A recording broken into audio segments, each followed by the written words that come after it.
السلام علیکم ورحمۃ اللہ وبرکاتہ نحمدہ ونصلی علی رسولہ الکریم اما بعد۔ میرے محترم بزرگوں اور عزیزوں اور پیارے دوستوں، اللہ رب العزت کا بہت بڑا احسان اور کرم ہوا کہ اللہ رب العزت نے ہم لوگوں کو ایمان کی دولت سے نوازا، اور مزید کرم یہ ہوا کہ اللہ رب العزت نے ہم لوگوں کو ابھی دین کی باتیں سننے کی توفیق عطا فرمائی۔ میرے عزیزوں اور پیارے دوستوں، آج کا میرا موضوع ہے گناہوں کی بدبو کے بارے میں۔ میرے عزیز دوستو، گناہ نجاست کے مانند ہیں۔ گناہ باطنی اعتبار سے نجاست کے مانند ہوتا ہے، چنانچہ ہم جس عضو سے بھی گناہ کرتے ہیں ہمارا وہ عضو باطنی اعتبار سے ناپاک ہو جاتا ہے۔ آنکھ نے غلط دیکھا تو آنکھ ناپاک ہو گئی، زبان نے جھوٹ بولا تو زبان ناپاک ہو گئی، کان نے غیبت سنی تو کان ناپاک ہو گئے، ہاتھوں نے چوری کی تو ہاتھ ناپاک ہو گئے، پاؤں سے غلط کام کے لیے چل کر گئے تو پاؤں ناپاک ہو گئے، شرمگاہ سے بدکاری کی تو شرمگاہ ناپاک ہو گئی۔ لیکن اگر سراپا گناہوں میں مبتلا ہو کر بھی توبہ تائب ہو جائے گا تو اللہ جل شانہ اس کو بھی پاک فرما دیں گے۔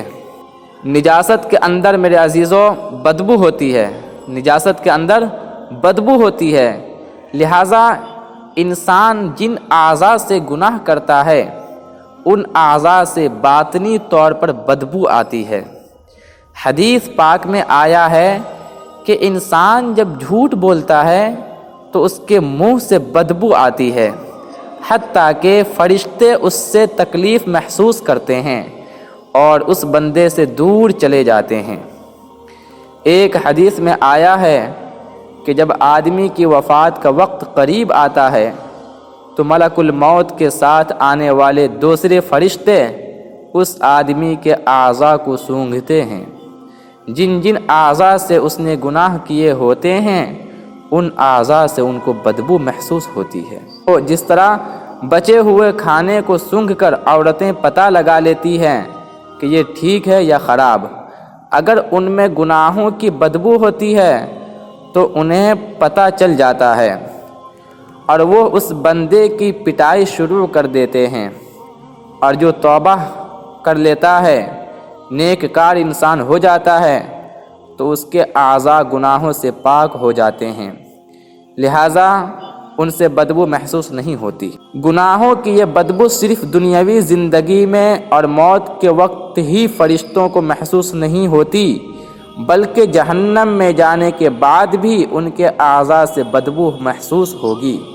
چنانچہ حدیث پاک میں آیا ہے کہ جو زناکار ہے وہ جہنم میں ڈالے جانے کے باوجود ان کی شرمگاہوں سے ایسی بدبودار ہوا نکلے گی کہ ساری جہنمیوں کو پریشان کر دے گی، اور وہ بڑے غصہ کے ساتھ اس جہنمی کو دیکھ کر کہیں گے کہ تیرے جسم سے کیسی بدبو نکلتی ہے، جس نے جہنم کے اندر ہماری تکلیف میں اضافہ کر دیا۔ اللہ اکبر۔ اللہ ہم سبوں کی حفاظت فرمائے، اللہ ہم سبوں کو ہر طرح کے گناہوں سے بچنے والا بنائے۔